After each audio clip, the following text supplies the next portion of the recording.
Hello and welcome to Transformation Teaching's Koan of Illness interview series.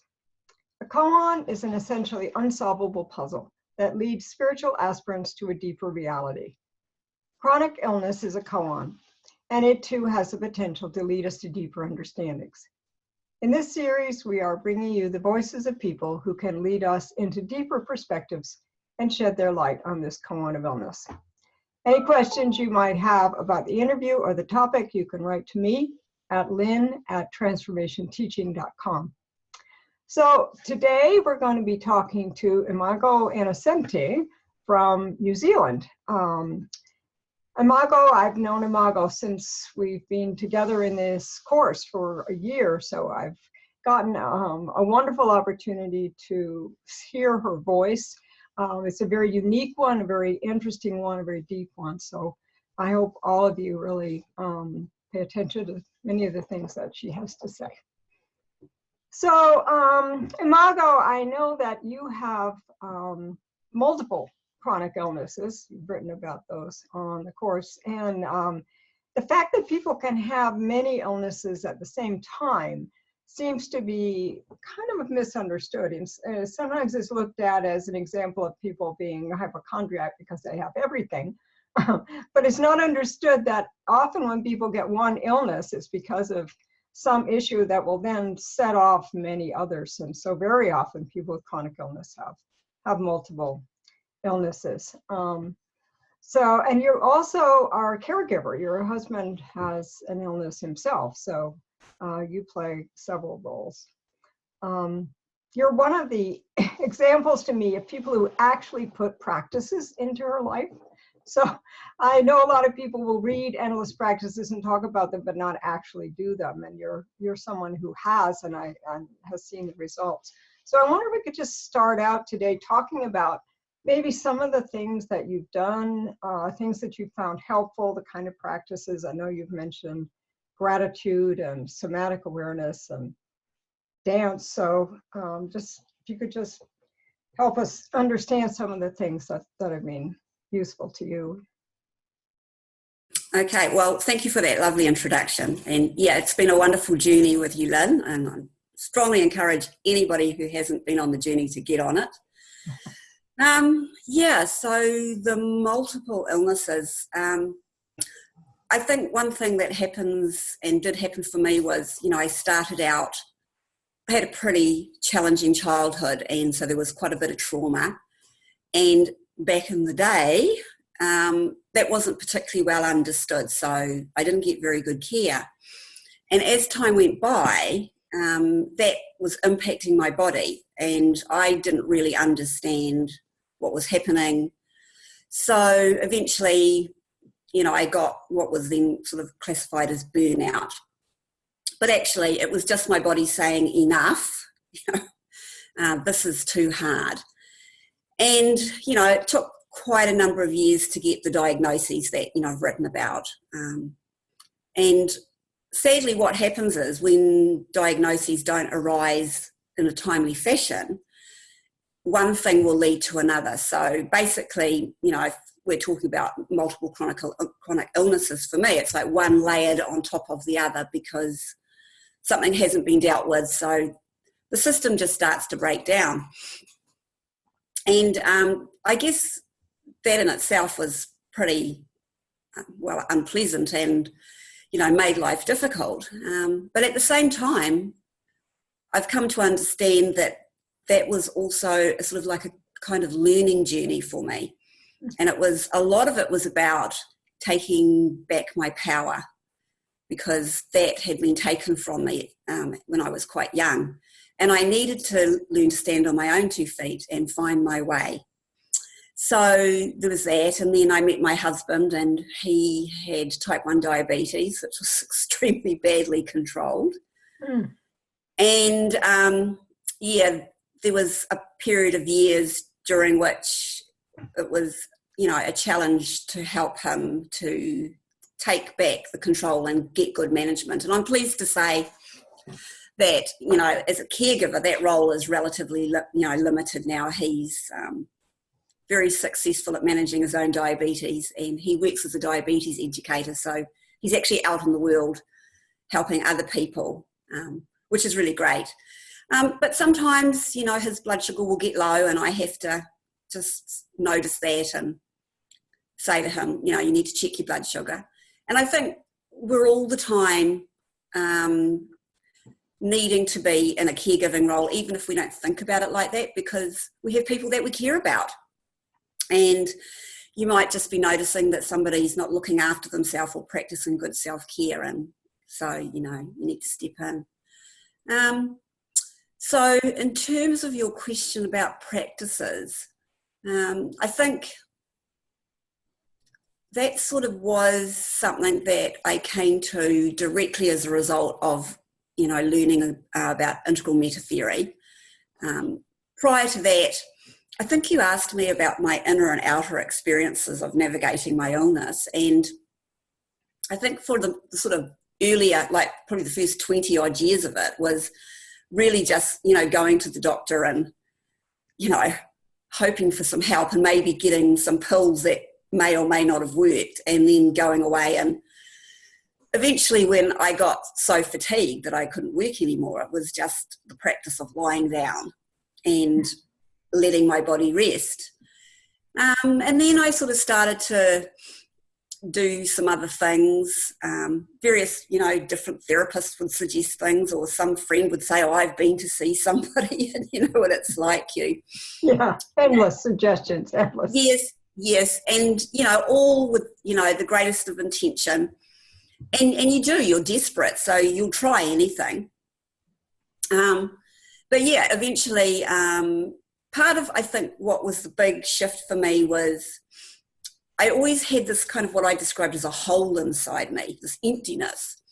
And because my PTSD inclined me to a lot of depression and anxiety, you know, I just used to get told, oh, that's the depression, you know, you go into a dark place. And anyway, kind of spontaneously one day, I just thought, well, I wonder what's in that dark place. And so I decided that I was going to go in there and find out. And off I went to my room and, you know, allowed kind of the sort of heaviness and the lethargy and all of that stuff to just be in my body. And I was, I guess, in a shift from being in resistance to it to actually just allowing it to be there. And anyway, that process probably took a couple of weeks. And yeah, I think I didn't really know what I was doing, but I had the sense of that there was this other part of me that was trying to get my attention. And so I started to have a dialogue with this part of me, and it was actually quite constructive and just was basically wanting me to know that the way I was trying to live my life, the way I was trying to fit into the culture, was just not right for me. And so that was the point at which I think I started to let go of, you know, the idea that, well, I can be, you know, I can do anything I want, you know. Women are entitled to that now, and they can go out and they can run a business and they can have a family and they can, I don't know, just it was like I had a bit of a superwoman perspective, I guess. And so from that moment onwards, I sort of realized that, you know, my inner life really needed to be attended to, and I started to look for ways to do that.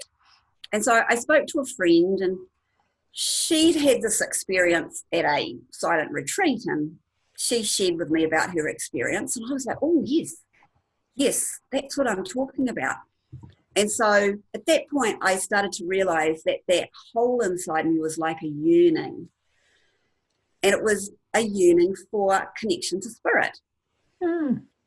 And so anyway, I wasn't necessarily aware of this at the time, but what I would have in those days called synchronicity was quite a regular thing in my life. And I was in this special bookshop that I really loved, and walking along the shelves, and I saw this book called Integral Spirituality by Ken Wilber. And my friend had mentioned his name, and it just like popped out at me, and I thought, oh, I need to buy that. So I bought it, and I went home and I read it, and it was like a coming home experience. It's like, oh my God, this is what is missing out of my life. So then I started reading voraciously, and, you know, was able to find a group of people to connect into. And that, at that point, the whole idea of integral life practice arose. And I started to think about, okay, well, how do I attend to all these parts of myself? And I just love the idea that I'm not just this one thing, like, you know, I'm not just somebody's daughter or somebody's wife or, you know, whatever the particular role is that I'm presently in that moment. And so I started about looking for the different kinds of practices that would be really useful. And obviously the first one was meditation. So I started meditating. And yeah, that did really make a huge difference because, of course, my nervous system was pretty wrecked, and the PTSD had, you know, I lived with hypervigilance and hyperarousal, hypersensitivity, all those things. So it was a major shift for me to just have that experience of sitting in the silence and just being. And so, yeah, that continues to be a regular practice. I meditated an hour in the morning and an hour in the evening.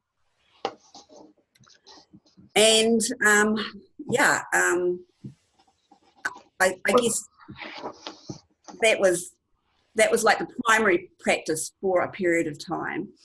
Well, it sounds like you moved really rapidly. I mean, 2 weeks is a very short period of time to actually shift into that understanding, a whole different understanding from your exterior efforts to your interior ones. Is that, I mean, was it? Yeah, I mean, you know, I kind of don't talk about it specifically a lot, but like one of the things that happened in that 2 week period was I connected with this, what I would now call an aspect of myself that had been in shadow.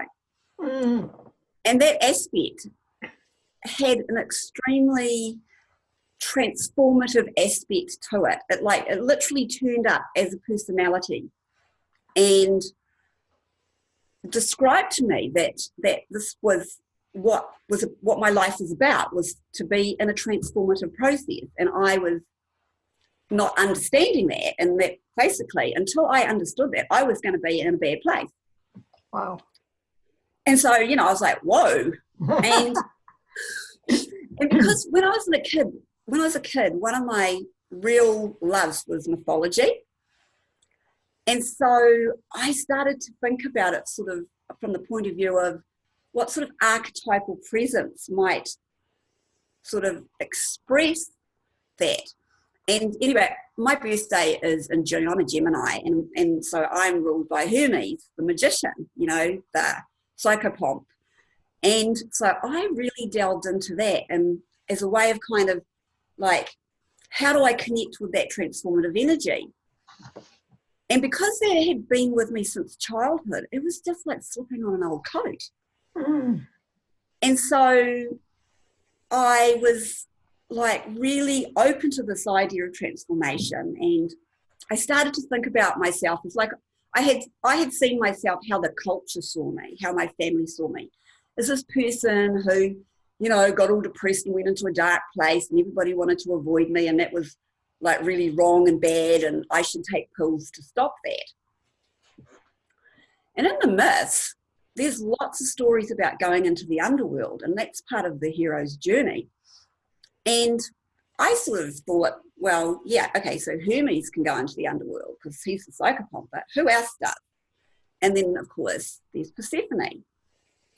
And I think that really spoke to the feminine in me, that this was part of my sort of sacred feminine journey to go into the underworld sort of kind of regularly like she did and rest there.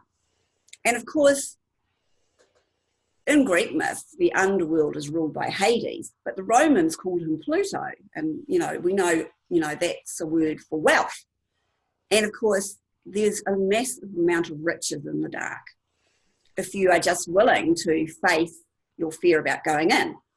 So I became quite an enthusiastic traveller into the darkness. And yeah, it did. It happened very quickly. And I guess I'm the sort of person that once something captures me, I have really incredible curiosity. So I just could not get enough of it. And then reading Ken's work, it was just like, there are so many tools here. It's like, where do you go first, you know? So it was like, oh, you know, kid with a bag of lollies. I shared that with you. I did the same thing. The first book I came upon, well, you came on a really difficult one. I think integral spirituality is probably one of the harder ones for people to start with. But yes, I landed and I just churned ahead with it. Yeah.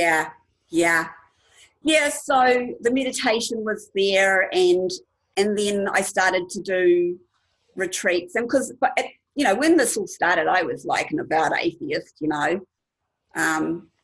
Well, I kind of wasn't really. I was an agnostic, I suppose, is the more appropriate word. I wasn't really giving it much energy. But when I sort of started to realize that this kind of yearning is about connection, and that was big for me because, you know, I was abandoned by my mother when I was born, and then I was adopted, and I never felt like I belonged. I never felt connected. And it was a great wound for me. So it was like, well, this is what the point of all of that journey was about, was to make me realize that this connection to spirit is such an important part of our lives. So I looked for all sorts of different ways, and we were fortunate in having a lovely man come to Auckland and do an integral Christian 3-day workshop. It was Father Tim Mansfield in those days. He's Bishop Tim now. And that really made me understand that, you know, the culture tells you that, you know, when you practice, you know, religion, for lack of a better word, or people don't even like to use that word now, spirituality, it looks a certain way.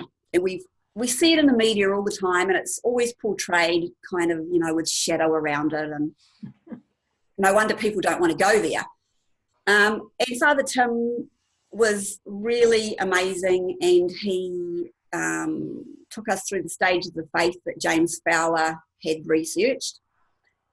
And we were sitting in a group, and I was still a bit bemused and thinking, oh, I'm not sure if I'm really connected. And of course, you know, we're all connected all the time, but we sort of want, you know, God to tap us on the shoulder and say, oh, I'm here.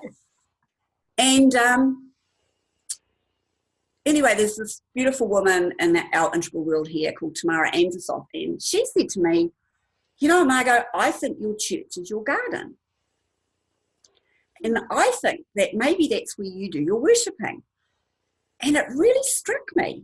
And so, you know, I came home and I sat with that, and I thought, okay, yeah, there is something about that. And I started to think about St. Francis of Assisi and his connection to the natural world. And, you know, I read Hildegard of Bingen, and, you know, and I thought, okay, there's something really in this. So I guess over the years, gardening, I mean, it was just something I loved doing. I love flowers. I love plants in a way that other people love animals. But I started to notice that the plants were actually talking to me.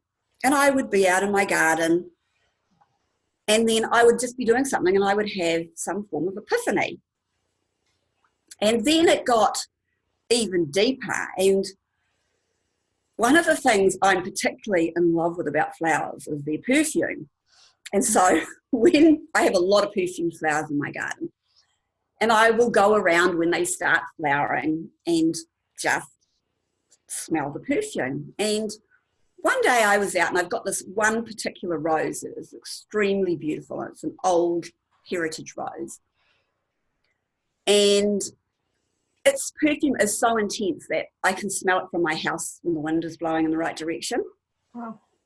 And so this day it was kind of quite siren-like, and it lured me out. And I went outside, and I stuck my nose into the flower, and I just was gone. Ooh. And it didn't last very long, but for a period of time, I was the perfume. The perfume was me. There was nothing else. And I just really got what it was to be one. And for that, well, I'm so grateful for that experience. But, you know, there's been others since. And I think that, you know, we talk about, you know, nature now and how important it is and getting back in touch with it. But I don't think we fully understand how much it is a portal to, you know, having that connection with spirit. So gardening's probably not something that, you know, everybody can do. If you've got a really extreme fatigue disorder, you wouldn't be able to do that. But I would really encourage people to maybe have, you know, essential oil or something like that where they can get the perfume or the essence that comes from the flowers, or just to have flowers around them. It's a particularly feminine practice, I know, but I think the world is at a lack for expressions of the feminine. And so anyway, that kind of brings me to the other practices. So I started to realize that the way that I particularly wanted to connect to spirit, sort of in an I thou way, was with the spirit in a feminine sense, so with the goddess. And I particularly love Cynthia Bourgeault's book, The Meaning of Mary Magdalene. It really spoke to me, and I did a retreat with Cynthia where she used the book, which was just incredibly beautiful. She's the most amazing teacher and really is able to like express the importance of the feminine in the Christian tradition, which I think gets really overlooked. So I started to, you know, really like seek out what way I could connect to the feminine, the feminine divine. And so I did some Tantra courses, and that was really helpful in terms of getting a breathing practice going. And so that then led me to heart math. And because heart math is great for working with your vagus nerve, that was really, really useful for me because my parasympathetic nervous system had been overlooked for many years. You know, when you live on adrenaline for a long time, you know, you sort of, your relationship with your parasympathetic gets pretty disconnected. So the tantric breathing practices were useful, and they helped me to address some of the trauma around the kinds of assaults that I'd experienced as a woman. I'd had some sexual assault when I was young, and that definitely locks energy up in our bodies. All trauma locks energy up. So a lot of the kind of breathing work that I've done has been about like unlocking that trauma. Tremoring was a really interesting practice that I did. What's that? Tremoring. It's when animals get, like, you know, if a gazelle gets chased by a lion, the herd will run, and once the lion's got one of them and the rest of them are all safe, you know, they'll tremor, they shake. You know, you'll see a mouse do it or a rabbit do it if the cat's caught it and let it go. And that's the nervous system releasing the sort of traumatic aspect of the experience. And we can actually evoke that in ourselves. And I started to notice when I was doing particular exercises that it would just like spontaneously happen. And so instead of like thinking, oh, what's going on, I'm just going to, you know, keep going, I would actually stop and allow that to sort of move through my body. And so that then took me to somatic awareness practice.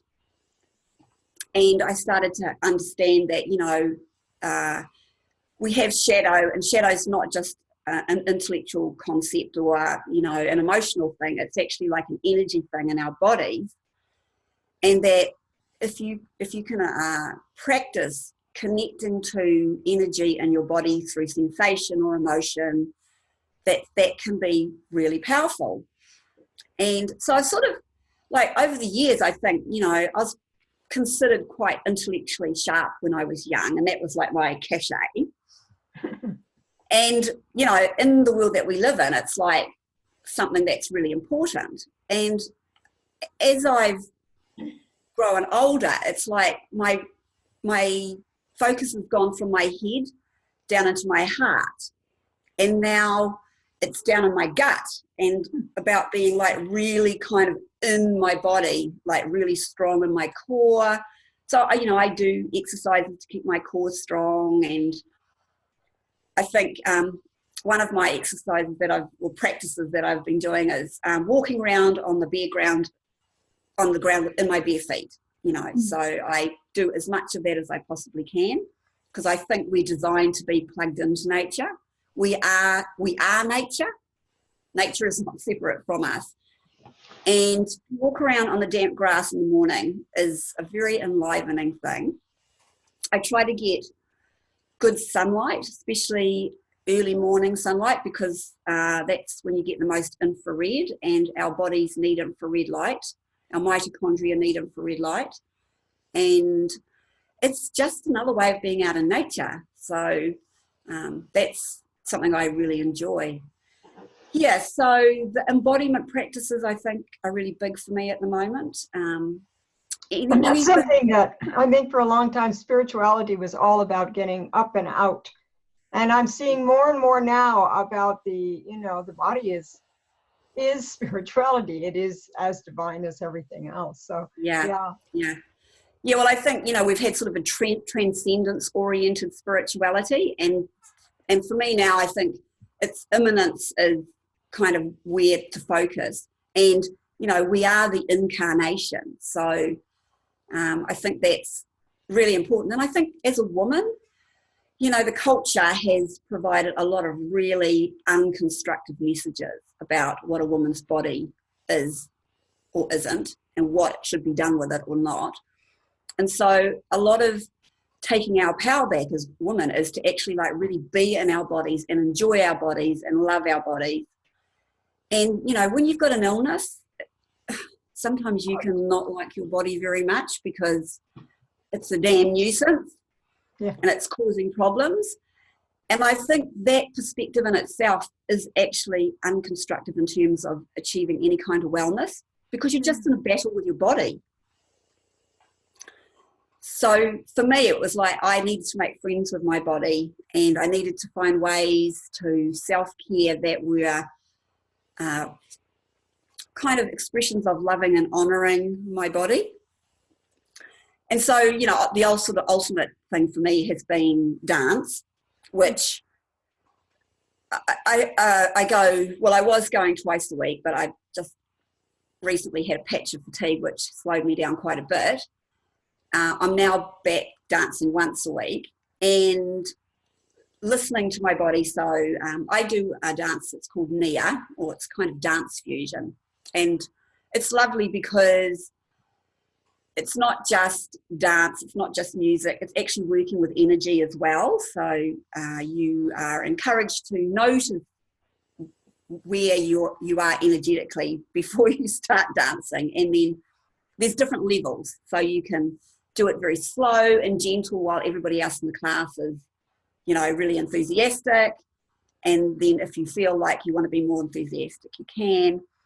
And there's both masculine and feminine forms. So we're working with both masculine and feminine energies, which I think is really useful for a postmodern culture to be learning that we are both masculine and feminine. We have a polarity to one or the other, but we are both. And I think, you know, the more that we can sort of bring our energies into alignment, the more wellness or healing is possible. Not that that necessarily means that you get cured, because I'm certainly not attached to that as a concept at all anymore. So yeah, it's might sound a lot when I talk about it like that, but it's like on any given day, I will decide what my body wants and what speaks to my heart, and then I will choose. Yeah, I mean, I think that's something we lose that track of too, is trusting ourselves to know what Mm, we need, whether it's body work or maybe it's resting or whatever it might be. But yeah. just trust yourself to find your own way. I think we're so used to taking direction from the outside and so used to being told that we don't know anything that it's very easy to lose complete track of what your body's actually telling you, which is probably the most intelligent member of the group. The body itself is the one that actually knows what's going on. Well, that's right. And and the other thing about it too is, the mind is lightning quick, and the heart is more, and the body is like really slow. And so when we decide we're going to do something differently, it takes a while for the body to, notice that. So when I went from like, yay, the feminists have given me the word, I can go out and conquer the world. And, I really thought that this was the way that I needed to show up in the world, as this like, highly organized, really responsible, get it done woman, I had no idea. I was just running a huge amount of relatively pathological masculine energy through my body to do that. And everybody around me was patting me on the back and telling me, go, go, go. And then, eventually my body was like, no, no, no. Yeah.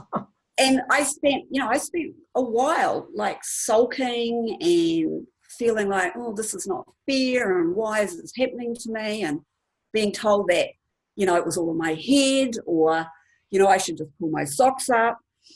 And eventually, my body won, because it literally just made sure I wasn't able to do anything. And then I started to realize that, well, one thing it had given me was the gift of space. Because when you spend a lot of time lying down, well, sadly, you have to start feeling your feelings, which is a bit of a nuisance.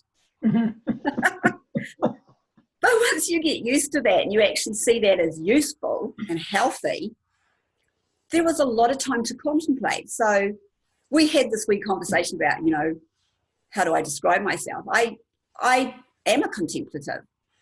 And I think nature mysticism is a big part of my world. And in order to be in deep relationship with nature, you need to be able to go very slowly, and you need to be very quiet. And, we have this thing now in our world, the slow movement.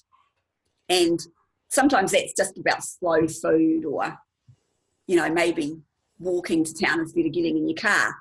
I really think that there is an important message in that slow movement for the future, is that, the idea that we just have to be going all the time, doing over being. It's just not healthy. And we just miss so much. There is just so much beauty around us. For men and women, we have Yes. been given such a message of doing, and you see people harming themselves, ruining their relationships, all of these things, because they've said this one thing is so important, this doing thing is so important, that everything else is allowed to fall apart. And I just remember reading a story about a person who had died and had a very fatiguing illness, and then the comment was, oh, they never let it get them down, and they kept pushing, and I thought, maybe they'd still be alive if they hadn't done that. I mean, why is that so lauded when it's so damaging? Yeah. Well, it's such a sort of masculine, heroic way of being in the world, isn't it? And it's, like, we have quite high rates of male suicide here in New Zealand, and like particularly amongst our farmers. And that's because, the classic saying is, oh, just take a concrete pill and get over it. Mm-hmm. And of course, that causes, untold stress and damage for families, and whole communities are affected by that. And I think that, when you think about how we are all connected, in the we space, whether we know it or not, we're making these decisions about how to be in the world, and the cost is so huge. So, I'm all for the slow movement, and I think, we need to stop making it a bad thing to be doing nothing. you know, that's kind of my thing. I'm, you know, practicing the fine art of doing nothing. And that's so valuable. I just in the time of my lifetime, I remember as a child, there were times when things slowed down. In the evening, the people would come home from work and and then Sundays, of course, were always, all the stores were closed and nothing was happening. And so there was an enforced kind of time for doing nothing. I was in an airport last weekend and it was 10 o'clock at night and it was like the middle of the day, thousands of people coming and going. And I thought, there is no rest. There is no rest anywhere ever anymore. And it just seems, and yet we don't see it. We don't see that that's actually a part of the human experience and important. Yeah. Yeah. I don't know. It just makes me feel really sad because, people get they're so busy. They're in overwhelm. They can't see the wood for the trees. And then it's like they have to smack up against a concrete wall to wake themselves up. And it's, I'm sure there are a few people who are benefiting from it because they're making, huge amounts of money at the expense of everybody else. But as a culture, I don't see it being particularly constructive anymore. And I don't think, well, we know for a fact that, the ecosystem can't cope with it. So we need to find a better way. And I think, Lynn, that we all should just lie down for a few months and think about or at least take turns. While some people will go out and get the food, the rest of us get to lie down for a little bit. Yeah, totally. Yeah, I've started doing that. I remember 20 years ago, I said, I'm going to take time on Friday afternoons. I was living in Chicago at the time, go out to the lake and write. I never did it. There was never a time when I was not too guilty to go and do that. And now I'm actually taking time for I've finally decided, yes, I'm actually going to do that. Do nothing for a time. Yeah. And actually, it's so difficult. Wasn't somebody said something about all the problems of the human race stem from the fact that man cannot sit in a room alone and do nothing? Yeah. Well, you know what? I mean, it's interesting, isn't it? Because Nelson Mandela did that for years and years and years and came out a completely transformed person and then transformed a whole country. And, whether you think that's been ultimately successful or not is irrelevant. I mean, it's just the power to contemplate and self-reflect. I mean, people say things about it like, navel gazing or whatever, but I think that's just an excuse not to really feel what's going on. And I guess, we just need to, because there's a whole other intelligence associated with the body. And if you don't give it the chance to communicate with you, then that's something really important that we're missing out on. We need all the help we can get at the moment. Yes, and it's got to come, I think, from directions that we haven't, if you keep on doing what you've always done, you're going to get what you always had. So we have to start looking in different directions. And that's why I think the experience of illness is so important, because it's a whole different way of looking at the world. It's a whole different experience. Can't we learn something from that? I think we can. Yeah.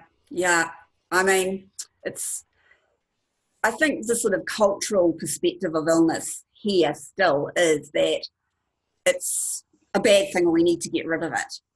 Yeah. And the reality is you can't have a human body and not have some challenges inflicted upon it. It's just, it's not designed for perfection. It's designed to help us to evolve and to grow and to, manage our environment the best that we can. And so I think there's a real need to get away from this message that, you just take a pill and, that'll make you better. It's got to be more sort of a qualitative approach, I think. And I think also that I just know from, our group, Lynn, that there is just so much wisdom and so much compassion that people have, that they've gotten as a result of, being on that journey of chronic illness. And, well, when I look around and see what's going on in the world, and I think, well, you know, if I wasn't ill, would I be one of those people that, you know, is just out there trampling my way forward because that's what's most important, you know, to have more, bigger, faster for longer. And so, you know, sometimes when I sort of say to people that being ill has been a gift, they look at me a bit oddly, like, why would you say that? But it really has. It has given me so much opportunity to step back and see things differently. And like we know from, you know, integral theory that the more perspectives that you can hold, you know, the better for everybody. And when you've just got your blinkers on, you know, just trying to get to the end of the day so you can drop into bed exhausted, there's not much creativity in that. No, no, and I think to go to the integral model again, all of these different perspectives, we have, this world really operates on very, very few, a couple of, you know, usually the exterior, we don't look at the interior of the human being, look at the, and we have a certain level of worldview, a certain worldview that we go in. And when you start to study integral perspective, you see there are 10, 12 fundamental worldviews that are possible. You see that there is an interior and there's an exterior, and you can look at yourself as an individual and you can look at yourself in the collective. And why aren't we bringing all of these perspectives to bear on any problem that we have? Yeah, it's absolutely like fundamentally important. And I know that, you know, that last year I did, you know, a little sort of experiment and used your work to put together a little series of workshops. And, you know, people came along and they were a bit mystified, but, you know, curious. And honestly, just watching people's faces as they came to understand that there was, you know, an exterior perspective and an interior perspective, and, you know, that individually we have one of each of those, and as a collective we have each of those, was like, oh my goodness, this is really interesting. And it was a very interactive group, and so, you know, we just really looked at the 4 quadrants, but we went around the 4 quadrants and people shared from their own experiences about, you know, what was happening for them in the upper right quadrant, and, you know, what they could do differently there. And sometimes people were saying things like, oh, I know I need to change my diet. And then, you know, we got to the upper left quadrant and some people were a little less connected to that than others. And the people who were a bit less connected to that were like, oh my goodness, I haven't really given that the time of day. And I wonder what might be there. And so there was lots of sharing. People shared of their, you know, their practices and how they engaged with their upper left quadrant, you know, what their values were and what sort of meditation they did. And we talked about shadow, and that was like, oh, that was really interesting. And then we talked about the impact of the culture. And it was really interesting. Like, that just kind of really goes under the radar. Yes. You know, that my family might be negatively impacting my wellness because, you know, they give me a hard time about, you know, that I eat this weirdo diet, or, you know, that I'm lying down all the time. You know, it was said of me just recently, why is she so tired? She doesn't do anything. And it's like, well, 1, you can't see what's going on the inside. And 2, you know, that is the reality of my life, is that I have patches where I spend time lying down because that's all my body is able to do. And there's, you know, we're in receipt of judgment when people look at that and think, well, I never have to lie down, so what's your problem? Yeah. Yeah, I think when we bring those out and we start talking about experiences, people, it really does, it just opens up this something in your head or in your body or whatever, and you just realize how you've been living like this when actually you could be living like that. So Yeah. whatever problem you have this to draw on and that to draw on and that to draw on instead of just this. So when I discovered it really was, it's just being the options that are available to you. I think the possibilities, just the blindnesses that you've had that you can see.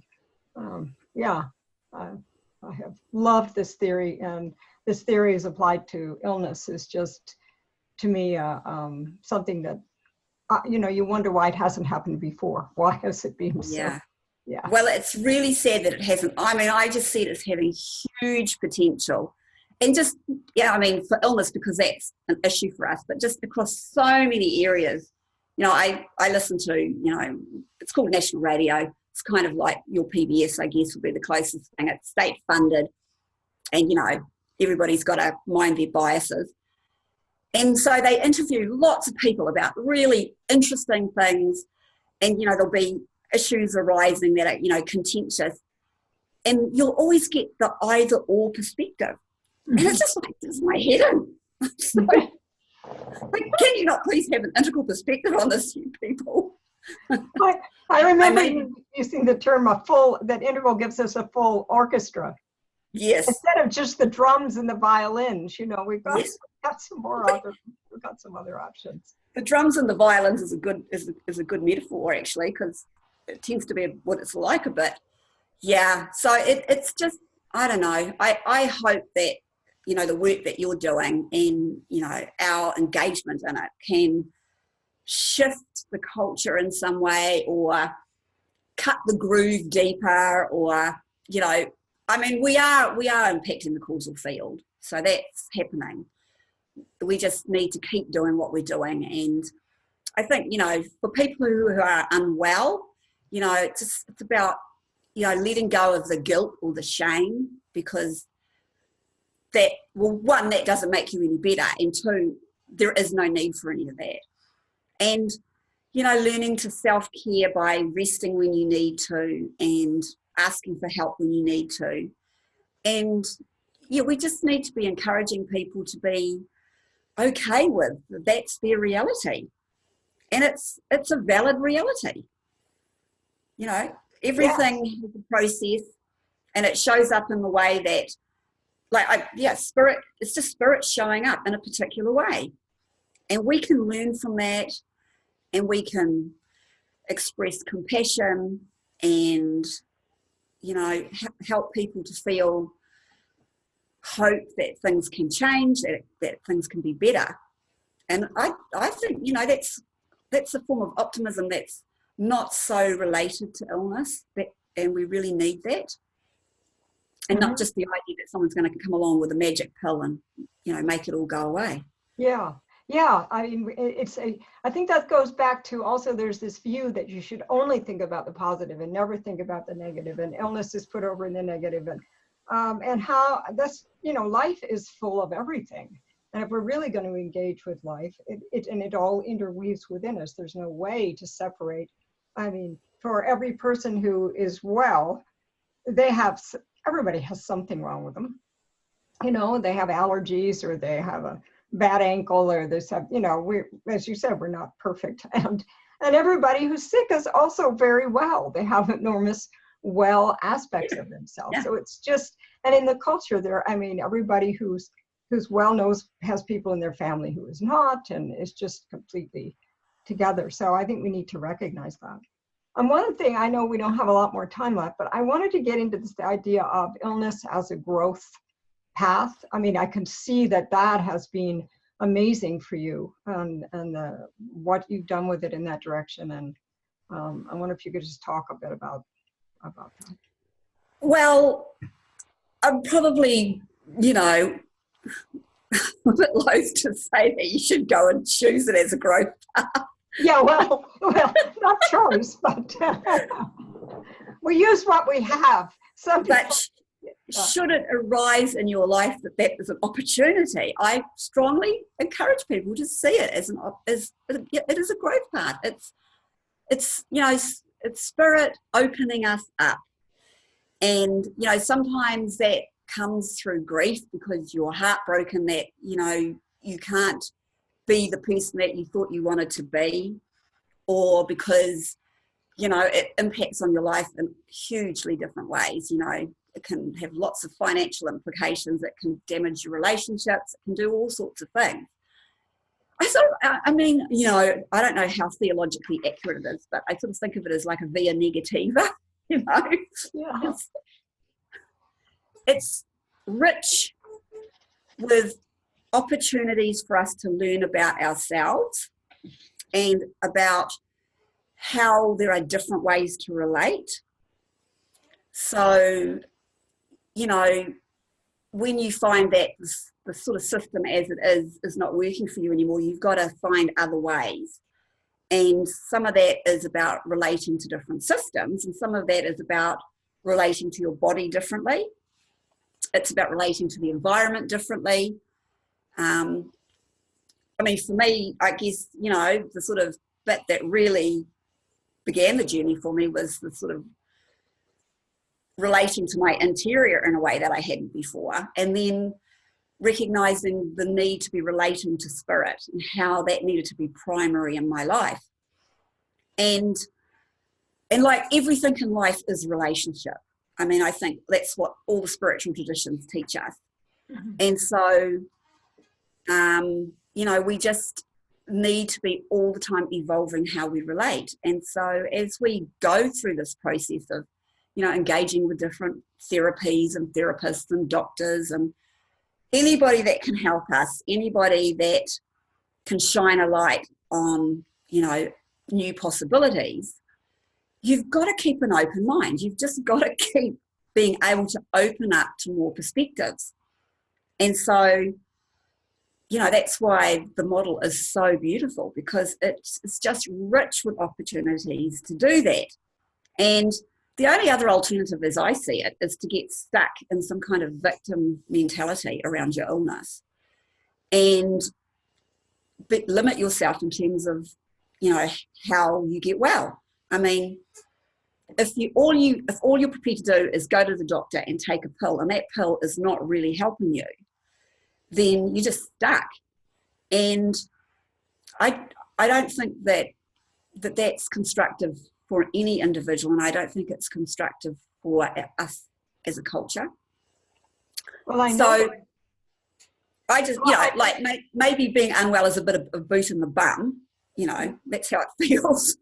And if you can, you know, if you can possibly open your mind to the potential for this to be a rich experience, then it truly is a gift. You know, like I call it the gift curse, you know, because I think for a lot of people it feels like a curse when it first happens. But it's both of those things. It's paradoxical. Mm-hmm. And, you know, some of the people that I have met as I have been on my journey have been some of the most beautiful, loving, compassionate and influential people in my life. And I would not have had that if I had not got sick. Yeah. And that I have huge gratitude for that, including huge gratitude for you, Lynn. It's just, yeah, your work is just amazing. Oh, thank you, Imago. Well, you and the group that we have make it that. I mean, it's just, I feel like there's a container and then it's filled with this incredible wisdom and grace and depth. And I appreciate you and all the others in the group. It's been amazing.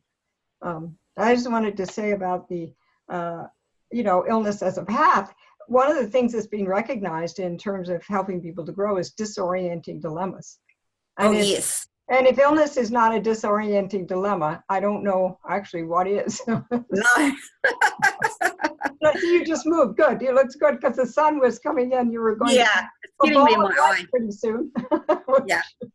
Yeah, good. Yeah. One other thing I wanted to mention is I have seen you over the course of this year, you've talked about working with your GP and how you formed that relationship and how it shifted and changed. And I don't know if you can say anything to help people do that with their own medical professionals, because if you go in and the system isn't suiting you, what do you do? How do you talk to people? How do you change things? Yeah, well, it was quite a process. And I think I guess part of it for me was that I had to really be able to put myself in her shoes and see how limiting her model was. And also, like, I kind of knew that she was a bit intimidated by me because, well, I am quite a strong personality. I have it on good authority that I have big fire energy, Lynn, so. Anyway, I just went to her and I was just like, you know, she was thinking, oh, what can I do for you today? And I just said to her, I'm not here for that. I'm here because I want to ask you what I can do for you. And she looked really confused. And she, what do you mean? And I said, well, I know that you're really struggling to understand what's going on, and, you know, that sometimes you don't sort of experience me in a good light. And I just wonder what I can do for you to help you to see me more fully so that we can work together as a team. And she was quite gobsmacked, actually.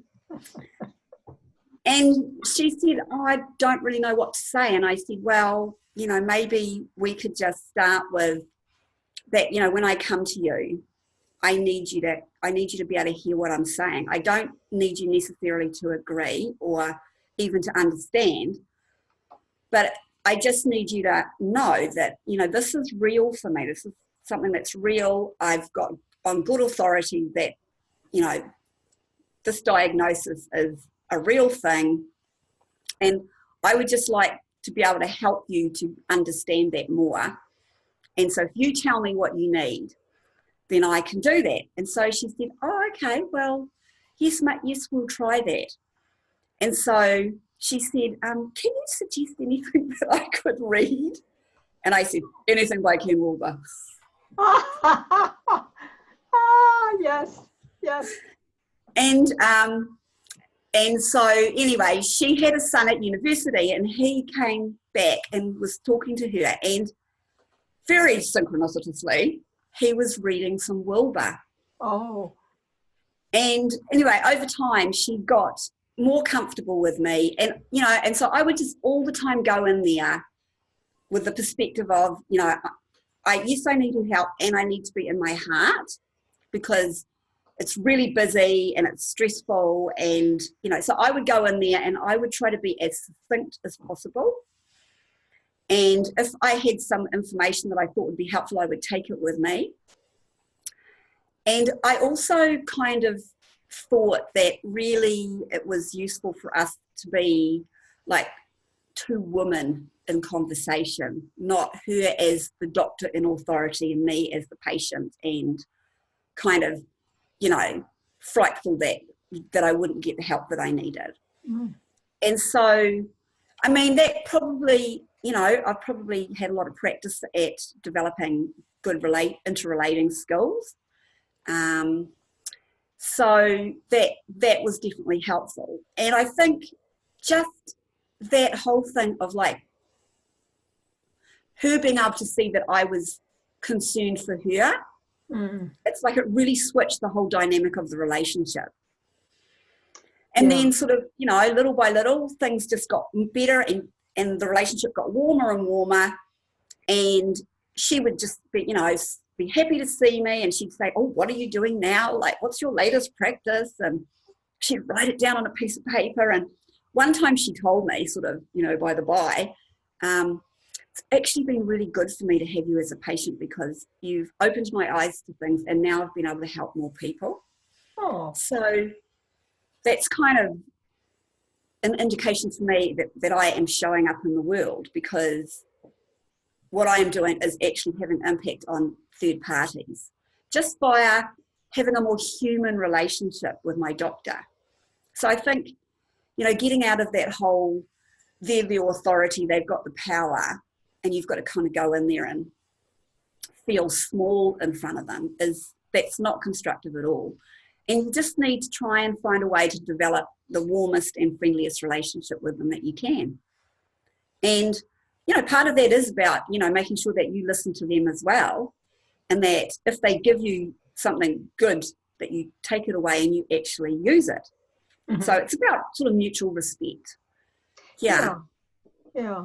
Yeah, that's beautiful. And I think you're right. We can, each one of us, be a little message to the world if we can think about how to do it in a kind and a caring way, and in a recognition that, you know, because so many times it's so easy, and I've certainly done this, gotten so angry I wanted to just go storm the office, you know, because I was not being treated well, or I was not getting any help or whatever. And I think, yeah, learning to see the other person's perspective, and realizing they're trapped in a system and they've had a certain background, and what can we expect of them other than that, really.